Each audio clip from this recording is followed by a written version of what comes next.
On my journey, when I was growing up, I met an American. I asked him, because he asked me where I was from. I said I was from South Africa. When I asked him where he was from, he says, I'm from the world. I says, which country is that? He says, I'm from the world. He says, don't you know that America is the world? I beg to differ with him today. You know why? Because Congo is the cradle of humankind.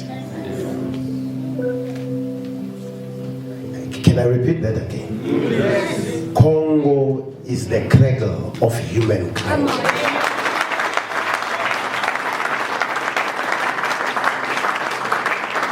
When the Creator and his team, when he said, let us make human in our form, the first place that he identified, it was the Congo. Yes.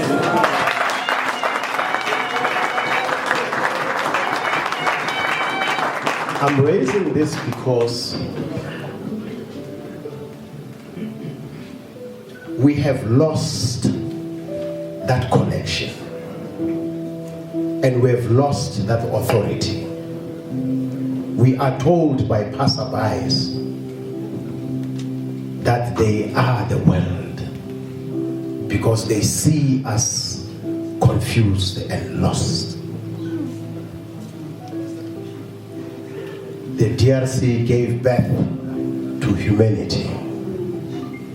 The yellow people are your product, but you don't seem to be claiming that. You remind me of a story, my people from the Congo, when I was having a discussion with a leader, may his soul rest in peace, Chris Hani. He said he was talking to his grandfather, telling him about the story. Chers compatriotes, Dear compatriots, je représente personnellement Monsieur l'ambassadeur Moulaja, I personally represent Mr. Ambassador Moulaja, qui est notre ambassadeur plénipotentiaire extraordinaire de la RDC. who is our ambassador here of the Democratic Republic of Congo. Alors, il m'a demandé de vous dire ceci. And he asked me to tell you this. Nous, les Congolais, nous avons trois choses qui cimentent notre cohésion nationale. As Congolese, we have three things that cement our national cohesion. La première, c'est l'unité nationale du pays. The first thing is the national unity of the country. Lorsqu'un périmètre de notre territoire est occupé, c'est tous les Congolais dans le monde qui réagissent. Once a perimeter of our territory is occupied, it's all the Congolese in the world who must react. Troisième déterminant, c'est l'équipe nationale, les Léopards. The third thing is the national team, the Leopards. Quand les Léopards gagnent, When the Leopards win, il n'y a pas de parti politique, there are no political il n'y a pas parties, de province, there are no provinces. c'est tout le monde qui est pour les Léopards. It is everyone who's behind the Leopards. Troisième élément, And the third element, c'est le deuil. it is the mourning. Lorsqu'un compatriote est décédé, Once a compatriot or a countryman c'est tous les dies, Congolais qui ont la compassion it is all Congolese that Yeah, have solidarity. compassion and solidarity et qui compatit à notre compatriote qui est parti. and have compassion to our compatriot who passed away. Je ne sais pas si vous réalisez la profondeur de notre hymne national. I don't know if you realize the depth of our national anthem. Dans la conclusion, nous chantons que nous allons léguer. In the conclusion, we sing that we are going to leave. Nous allons léguer à nos générations futures. We are going to leave to our future generation. Je crois que c'est une très grande prophétie parce que si vous réalisez aujourd'hui, I believe it is a great prophecy Vous allez voir because que- if you realize today, you will notice Papa Etienne Tshisekedi est décédé. that Papa Etienne Tshisekedi passed away, Il a légué la nation congolaise but he left the Congolese nation à son fils, to his son. qui est aujourd'hui serviteur His son, who's today a servant des peuples congolais. of the Congolese people, de la nation congolaise. of a Congolese nation. Je vous invite, I'm inviting you, nous tous, all of us, vous qui avez des enfants, you who have children qui ont l'âge adulte, who are old qui ne font rien, and are not doing anything, qu'ils puissent rentrer au pays that they may go back home et s'enrôler dans l'armée and go into the army, pour que l'unité du pays so that the unity of the country soit défendue. Soit défendue. may be defended. Voilà les mots que M. Moulaja, fidèle, notre ambassadeur, So those are the words that Mr. Mulaja, our ambassador, m'a demandé de vous transmettre personnellement. asked me to personally transmit to you. Je vous remercie beaucoup pour votre attention. I thank you for your attention. Merci beaucoup, Son Excellence. Thank you very much, Your Excellency. Aujourd'hui, je suis vraiment très ravi Today I'm very happy parce que l'Éternel m'avait donné cette vision. because the Lord had given me this vision, Et j'ai toujours le slogan de Nelson Mandela. and I always have Nelson Mandela's slogan, It seems impossible il semble impossible. until it is done. Et je veux dire à la jeunesse UDPS, And I would like to say to the Youth League of UDPS, faites-moi confiance. trust me. Je ne veux pas vous décevoir. Quand j'ai pris la décision, So when I took the decision, j'ai donné un don à l'UDPS. I donated to UDPS. Le bureau le plus cher de tous les partis politiques en Afrique ici. The most expensive offices of all C'est dans le political mall parties. de Mandela Square, It is in Mandela Square là où il y a le Mall, monument de Mandela. where you've got Au the statue deuxième of niveau, Mandela on the second Il y a floor. le bureau du parti, You'll find the salle office de of the réunion party, que j'ai donné au parti gratuitement. meeting room that I gave to the party for free. À l'IDPS. IDPS, Divided, and it cannot Union make division. sacrée. Ça, c'est notre chance This is our chance de donner la majorité absolue au Parlement. to give the parliament Que majority. Fachi mette quelqu'un de son choix. Let the president Qu'il put someone fasse of son his choice. gouvernement de son choix. Let him choose the Et government qu'il of his puisse choice. diriger selon sa vision. That he may lead according to his vision. Ma prière ce soir, My prayer tonight, que this evening, même si, très cher président, dear president, je vous parle maintenant. I am now speaking to you.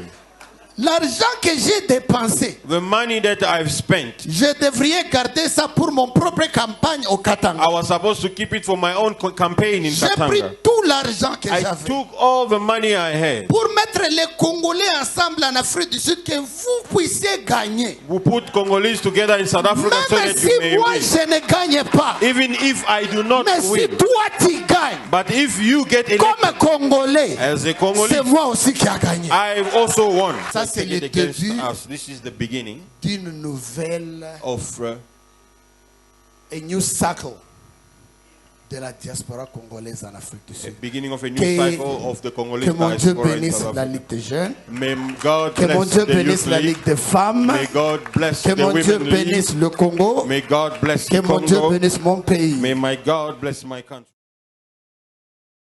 ya chef d'état-major de TV bisika nyonso bokolanda biso eza ndenge toprometaki bino système ya lisu likolo ya lisu biso tolobaka biloko oyo ya sentiment te toza sur le terrain tozali kozwela bino interview ya bainvité toyeba ndenge nini manifestation ezali koleka me eza avant manifestation avant tokotana na kati tolingi nanu toyoka baimpression ya bainvité eske basepeli to basepeli te eloko nini etindi bango baya awa. Bonjour président.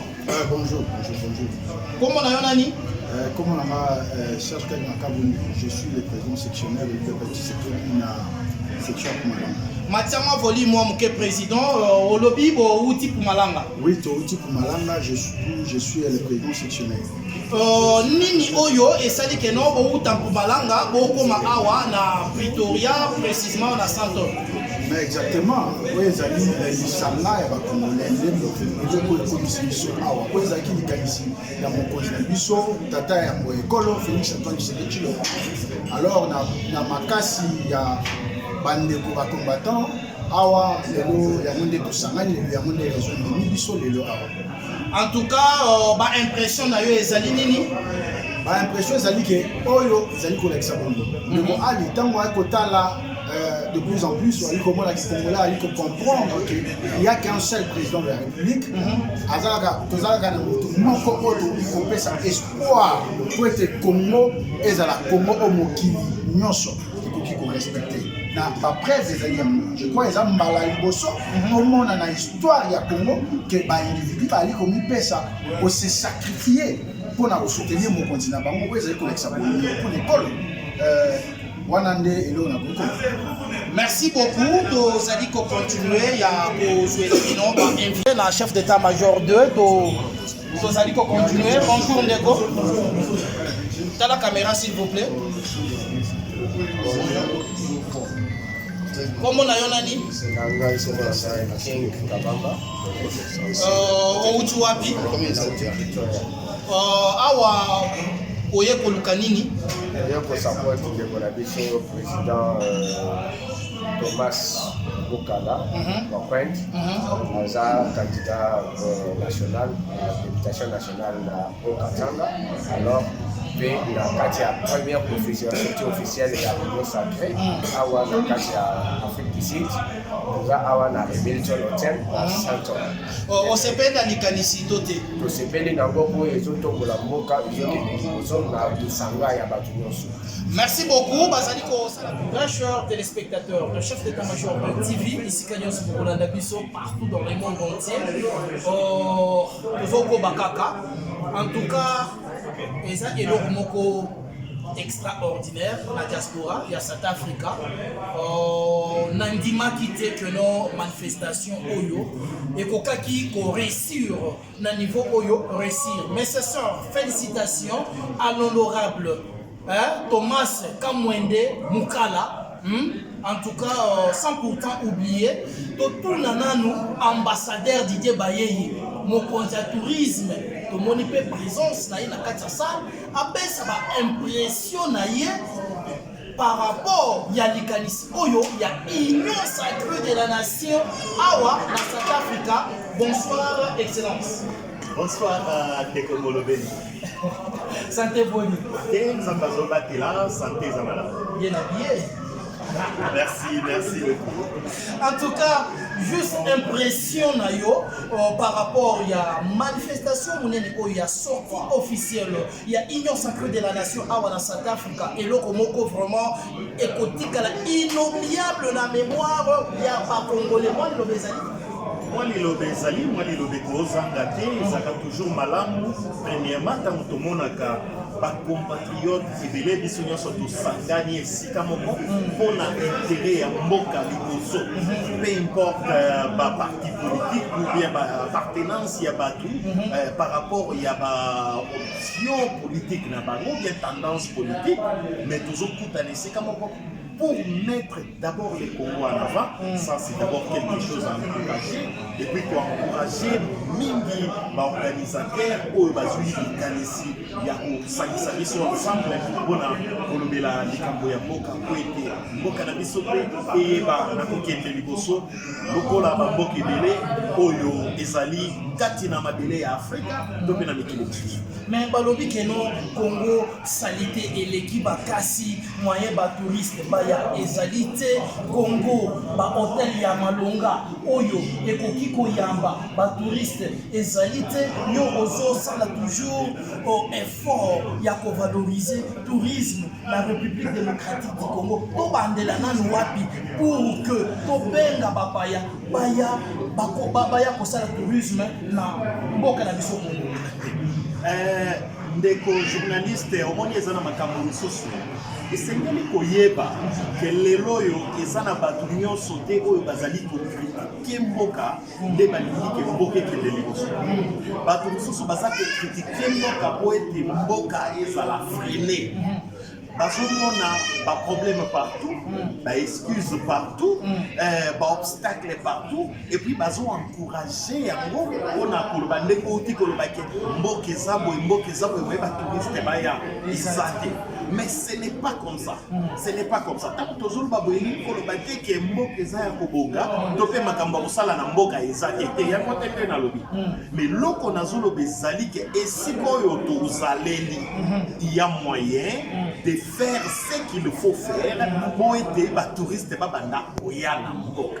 Mboka moko te ata lelo na Afrique du Sud, tozali lelo na kati ya ba hotel kitoko, ba tozana ba hotel ebele ya minene na nyonso etongama mokolo moko te, nyonso pe mboka pe ezelaka nanu te ke ba hotel oyo nyonso esalama na nsima ba banda touriste ba banda koya.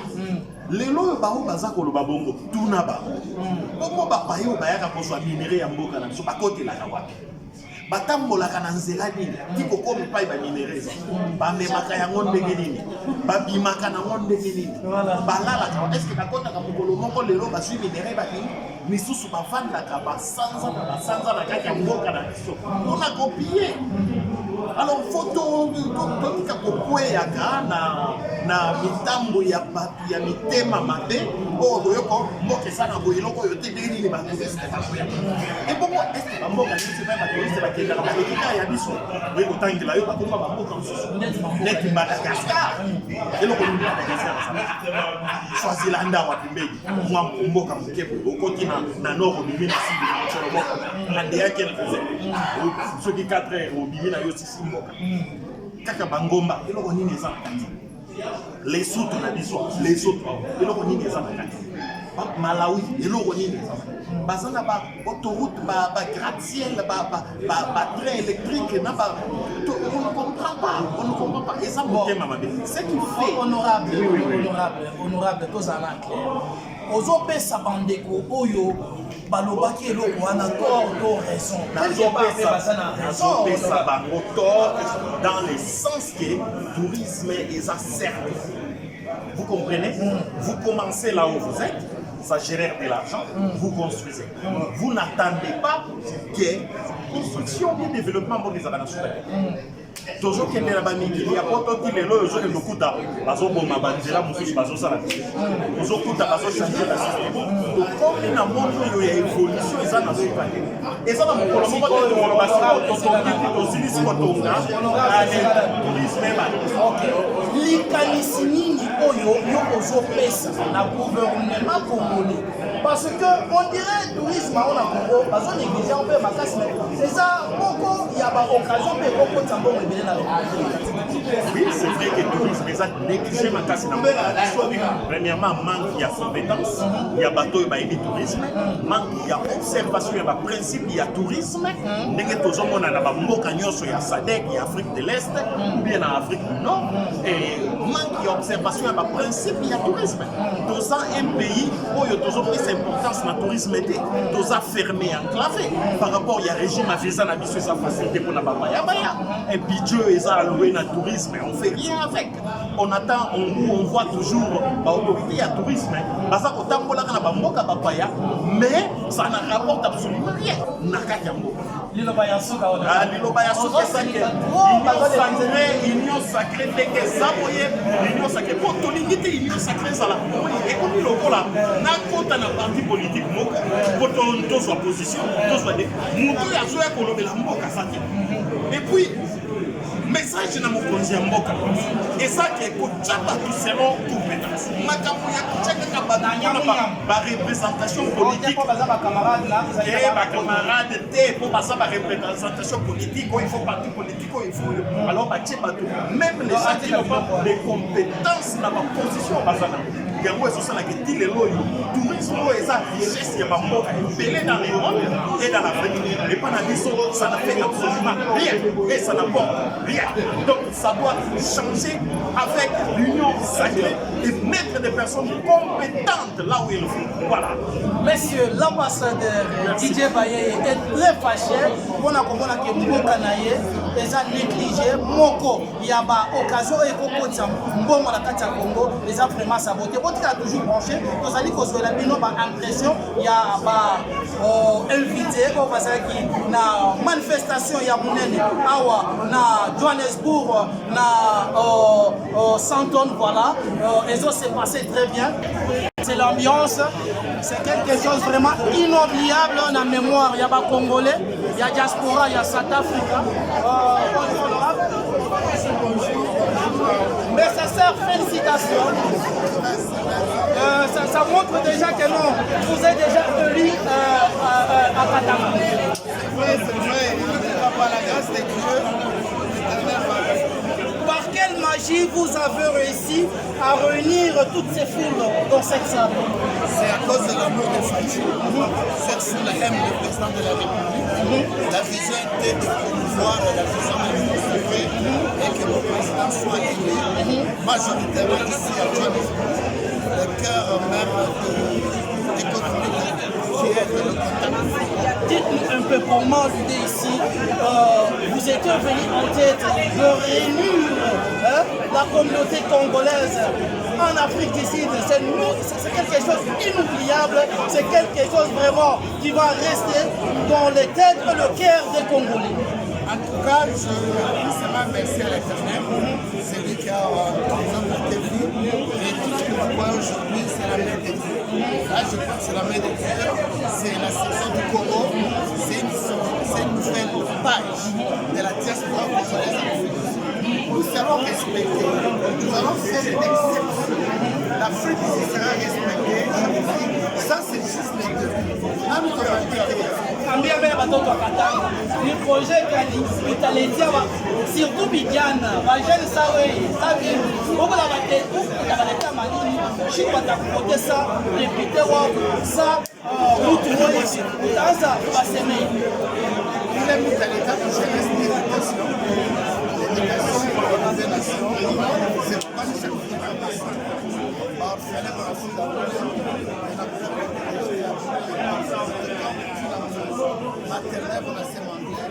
Plusieurs monnaie de ça a été apporté pour l'éducation. C'est le stade dans ce qui représente l'éducation. bongo yokokatata kosiporte babola kopréféré no kaka osangisa bakongolais mpona amour ya président Félix Tshisekedi. L'amour, c'est l'amour de la vie avec son famille. L'homme de président, c'est la digue, je l'aime beaucoup. C'est l'amour de mon président. Ma femme va visiter En tout cas, maman, how are you? I'm fighting. Make something. Tell all the Congolese people when they were here to celebrate together of our brother Thomas Kamwenda Mutala.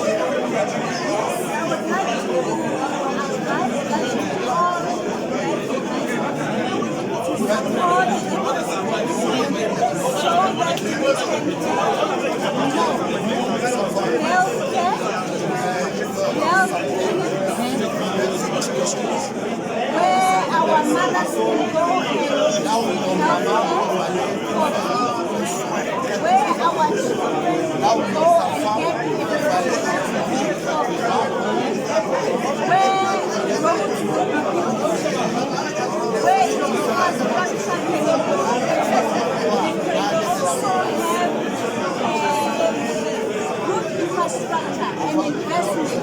Don't talk too much, I bless you guys. Big congratulations to you. God bless. You are blessed. Thank you. Union sacrée de la nation, la South Africa. Et donc, comment on va nous quitter? Les Alaki Noto, mais comme réalité, dis-le-moi.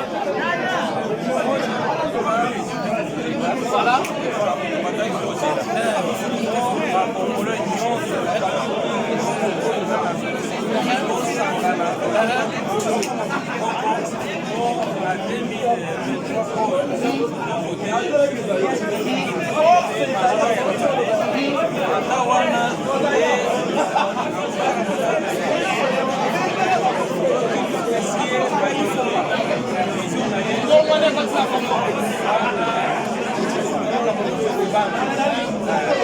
En tout cas, on est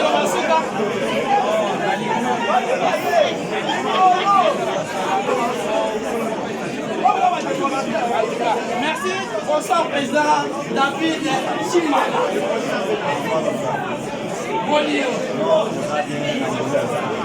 Botondisi salwa machine oyo kosali kobosangisa bakongolais na diaspora ya Afrique du Sud. Manifestation ebandaki kitoko esili kitoko milangi epasuki te koswana ezalaki te incompréhension ezalaki te na kati ya sale. Par quelle magie réussir mpe maloba bosanganaki mpona motif nini?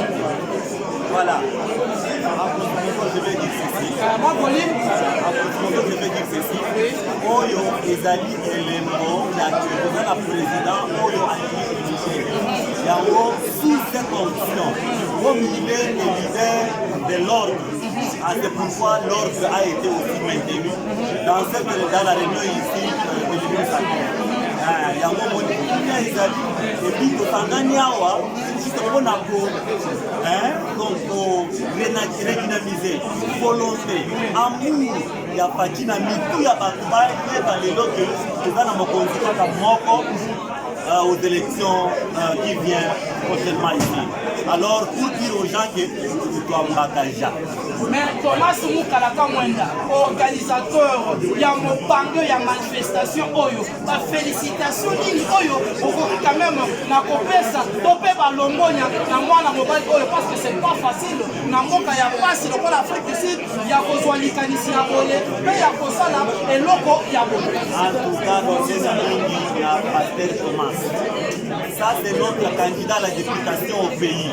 Alors, je profite de cette occasion pour vous dire que bandeko na biso oyo batikali na Lubumbashi tomotivaka bango toyebisa bango te candidat na biso soki bolingi biso badiaspora ya Afrique du Sud obotelaka biso ye à la députation tozolinga ye aleka cette fois-ci c'est quelqu'un de bien apprécié vraiment longonia dans la dépense asali asangisi bato tout awa tout le temps dans ce on est là et voilà la république.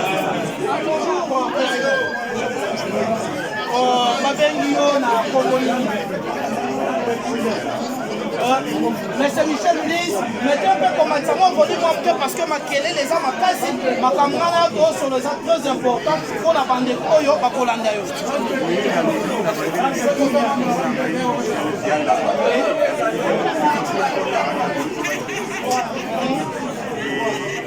Voilà, nos amis, la plupart des Congolais sont ensemble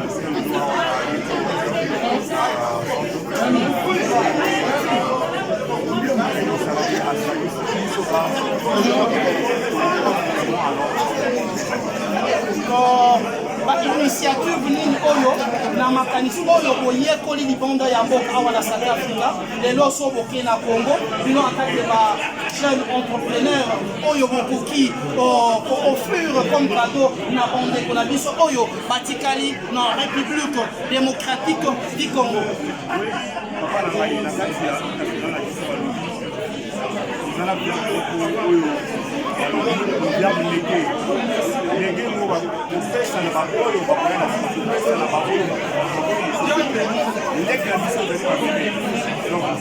Aujourd'hui, c'est ça qui nous comprend, pour voir comment l'élevage et l'agriculture. La banane qui déjà, il y a ça, il y a un qui on l'a fait aussi, mais il y a aussi la banane qui va se voir, on va se dire que moi, la seule vision qu'on gagne, c'est que nous avons la ligne pour élever le monde de l'agriculture.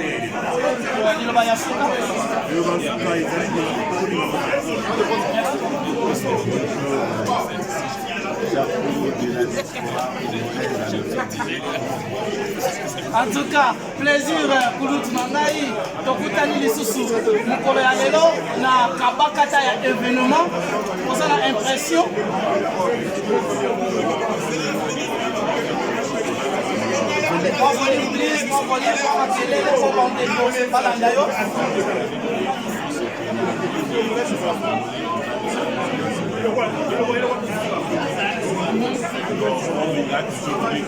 Là où on parle de soit là-bas.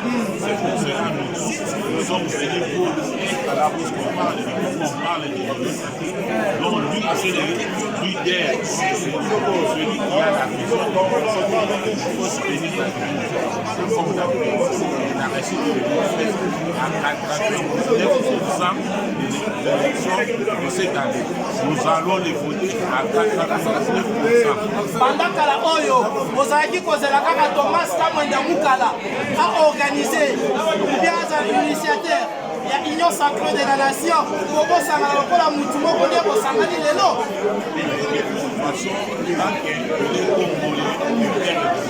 C'est pour cela que les gens qui sont branchés dans l'esprit du Congolais de père et de mère et dans la constitution des chefs de l'État, comme le numéro 1 de l'Union sacrée, le Congolais qui a le même sang a toujours la même pensée de soutenir notre frère, le sang de notre pays, le sang de la nation congolaise, qui est le chef de l'État, Fouati Bédon, et le docteur a eu le même esprit de réunir tous les Congolais de toutes les couches, tous les Congolais. Donc quand nous parlons de Congo, nous parlons de notre nation, de notre pays. Nous ne parlons pas de la région, nous ne parlons pas de la province, nous ne parlons pas de l'île de Koso, mais nous parlons de Congolais unis.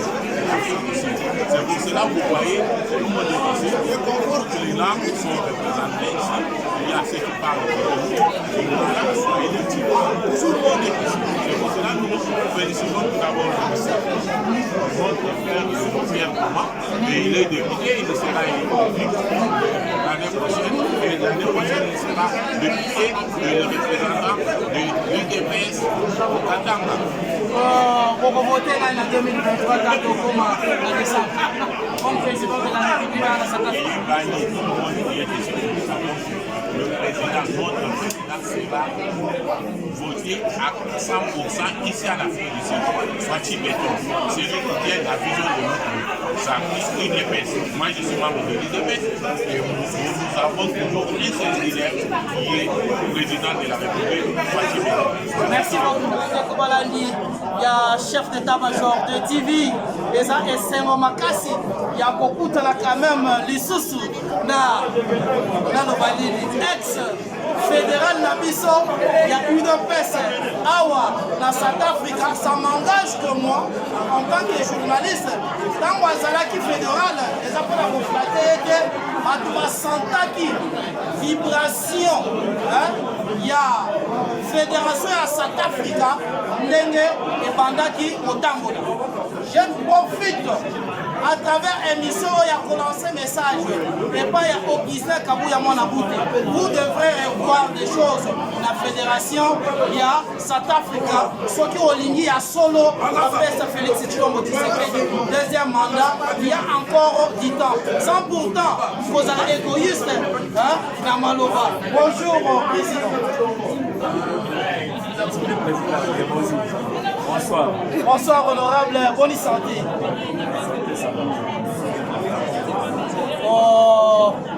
Tobandana nous na Union sacrée de la nation pour mon présence na yo awa na kati ya salo événement oyo munene boye pona yo elobeli yo nini. C'est une interpellation. Une interpellation. Alors nous devons nous tous nous mettre ensemble pour que nous donnions la majorité au président de la République, le fils de l'homme, le commandant suprême et le chef d'état-major de notre armée, le numéro 1 de Congolais. Alors nous demandons à tout le monde, qui sont en Afrique du Sud ici, d'essayer de sensibiliser, donner la majorité ici et essayer de sensibiliser tous les gens qui sont expropriés. Nous devons faire un calcul exponentiel. C'est-à-dire, moi, comme je suis ici, j'ai une famille de 10 personnes. Je sensibilise ces 10 personnes ici en Afrique du Sud. Au Congo, j'ai une famille de 50 personnes. Je peux sensibiliser 50 personnes.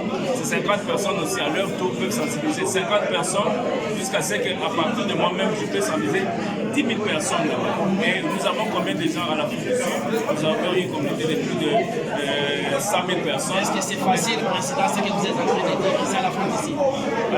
La situation est difficile ici en Afrique du Sud, mais pour que nous puissions la changer, nous devons donner la majorité au chef de l'État.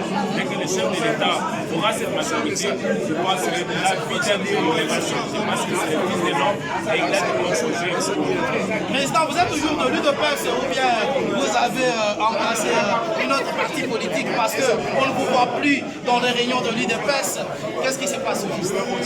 Je suis toujours membre de l'UDPS. Regardez.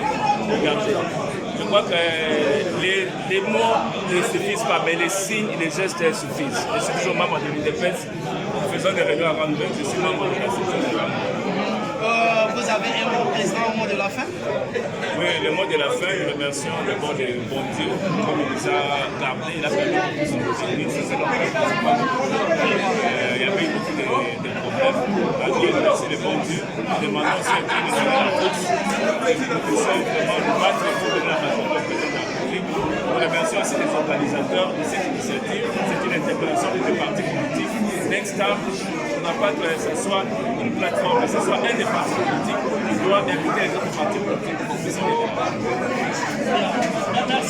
Merci beaucoup, Président.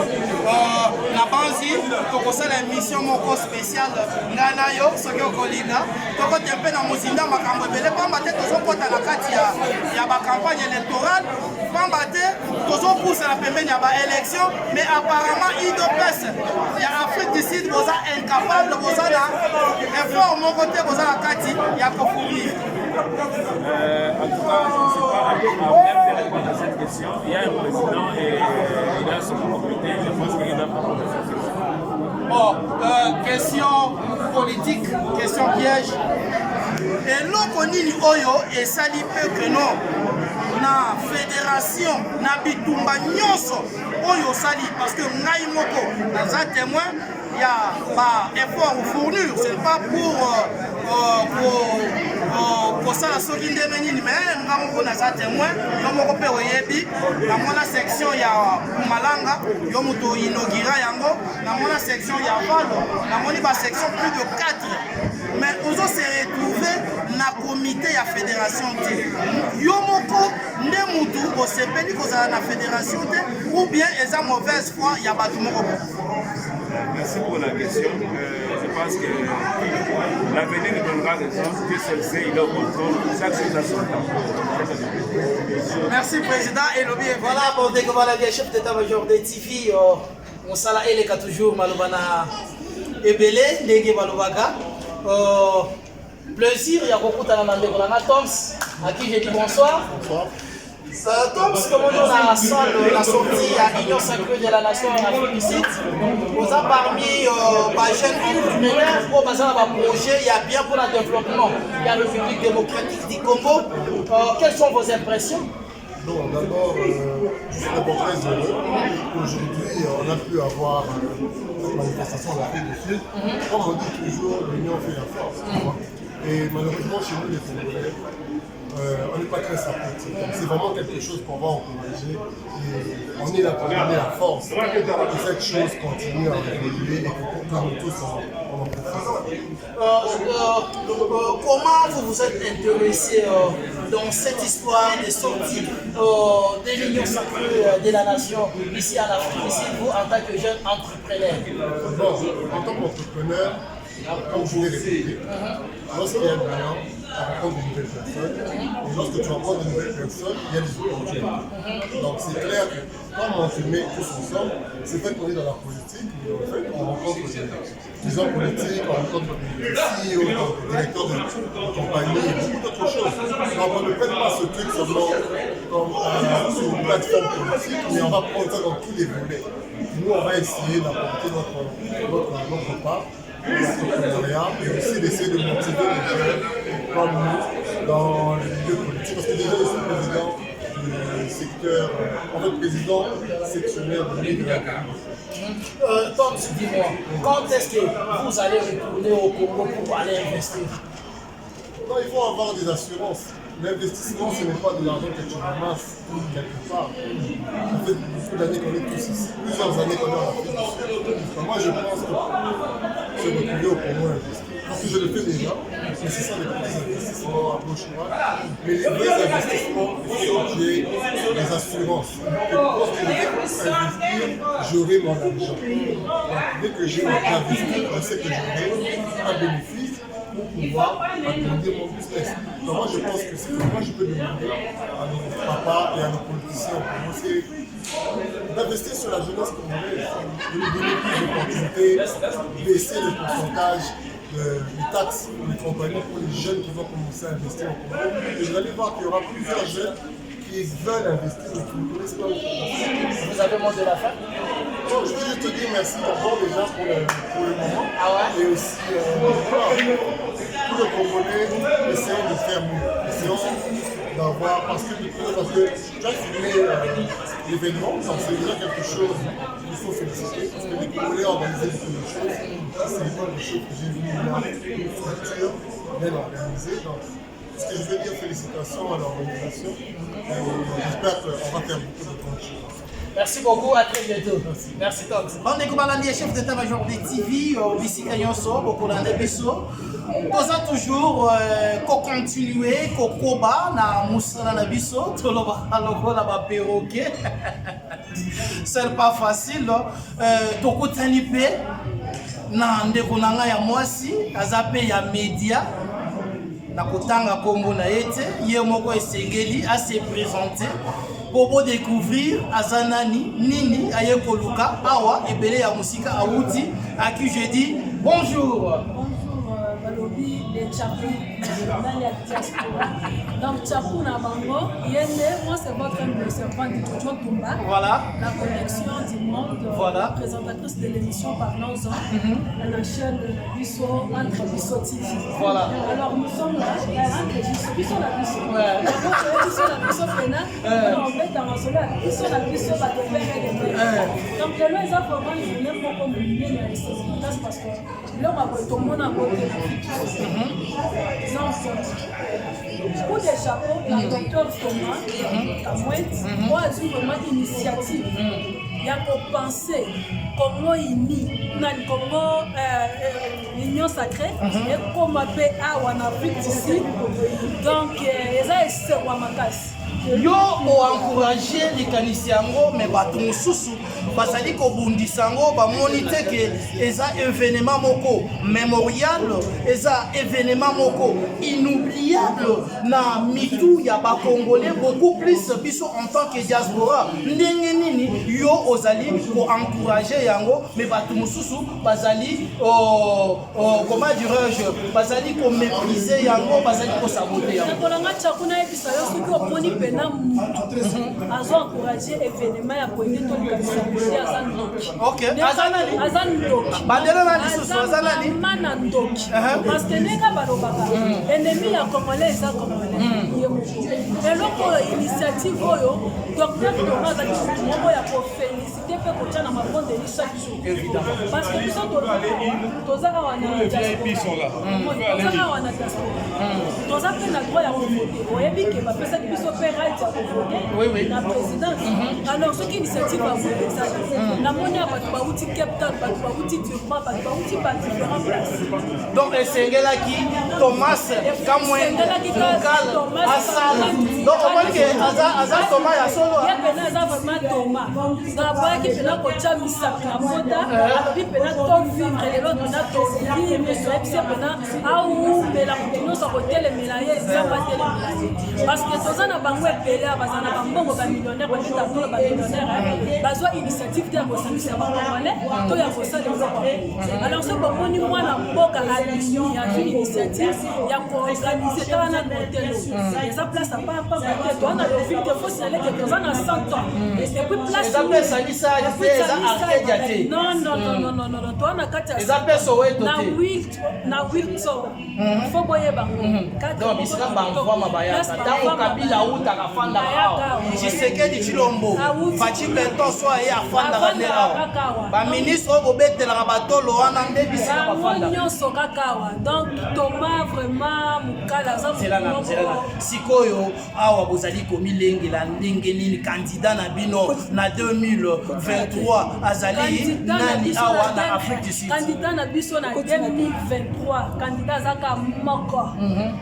Félix Antoine Tshilombo mwana maman Marthe mwana Etienne Tshisekedi Mulumba besenga nde mukongo donc bango te bazangana bambela déjà bafanati alors Thomas Mokala ndenga za wana ya biso député ya bana Afrique d'ici ye wana donc bana katanga ba voter massivement mais là na ya bio bino ba journaliste bolobaka oh ba mama ba koti masolo yango ba mama ba sombi ba événement donc match eza bien. Bonjour maman. Bonjour, moi c'est la votre servante Lina Banza pour la Zerwas Congolaise Télévision. Nous sommes là vraiment pour la première sortie de l'Union Sacrée. Avec mon confrère, vraiment c'est l'ambiance totale aujourd'hui avec l'Union Sacrée.